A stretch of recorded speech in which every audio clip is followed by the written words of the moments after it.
Toitu Otago Settlers Museum curator Brosnahan is about to repatriate a German military dog tag to a museum in Hamburg. But instead of flying to Germany himself, he's sending it via a close family member. And he joins me now to explain. Good evening, Sean. Good evening. Now, you have the medal with us. Can you hold that up so we can have a look? Yeah, sure. Now, what do we know about this dog tag? Well, it's a dog tag for a German soldier. Reinhold Fatsch is his name. He was in a Hamburg regiment, and he went missing on the Somme battlefields in September 1916. His family wouldn't ever know what happened to him, but this dog tag came back to New Zealand with a New Zealand soldier. Not a New Zealand soldier who was at the Somme. It's been traded amongst New Zealand soldiers, and it made its way to Dunedin. The family who inherited it wanted to go back, so they asked me if I could help them arrange that. Very nice. Do we know what it's made of?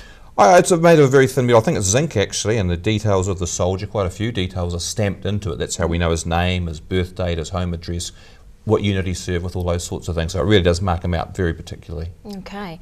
And you've been in contact with the soldiers' descendants? No, we're hoping to find the soldiers' descendants. We don't know if there are any, of course, you know, but it's possible. He certainly was a married man. He married just before the war, and he comes from a part of Hamburg where my son happens to live. In fact, the home address, which is stamped into this dog tag, is just around the corner from where my son Hugh lives. Wow. So he's been on the job. He's made contact with the museum in Altona, and I have as well, which is the home place of this fellow.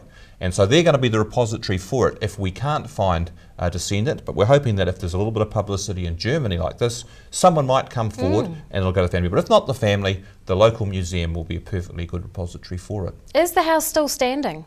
The house, I don't know, but the streets there, it's got a different name now, but that's what it was back in the day. Yeah. Why has the repatriation come about now?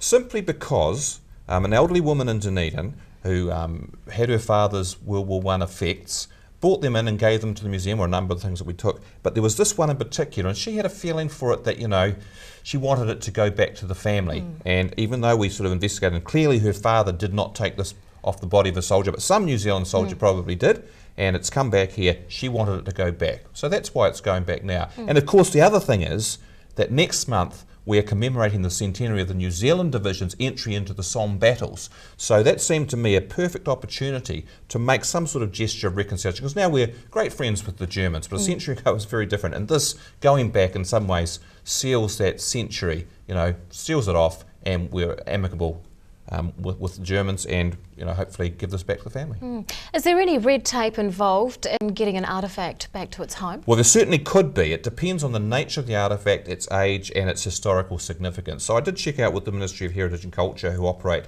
the Protected Objects Act, and they were quite happy for this to go because it's not a New Zealand object, and there are plenty of these about in New Zealand, so they were perfectly happy to leave the country. There's no difficulties with that. Is there any event planned at the other end for the reception of this Well, tag? that remains to be seen. It's really over to the people at Altona how much of a fuss they want to make of it, but you know, I want to get it there in time, and then we'll arrange those sort of details once we've got it there.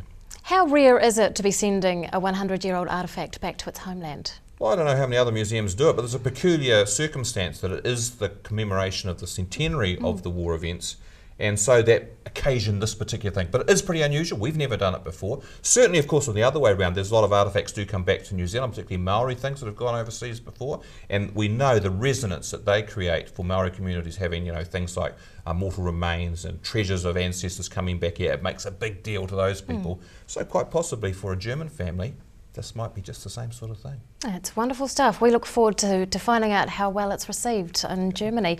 Otago Settlers Museum curator Brosnahan, thanks so much for your time.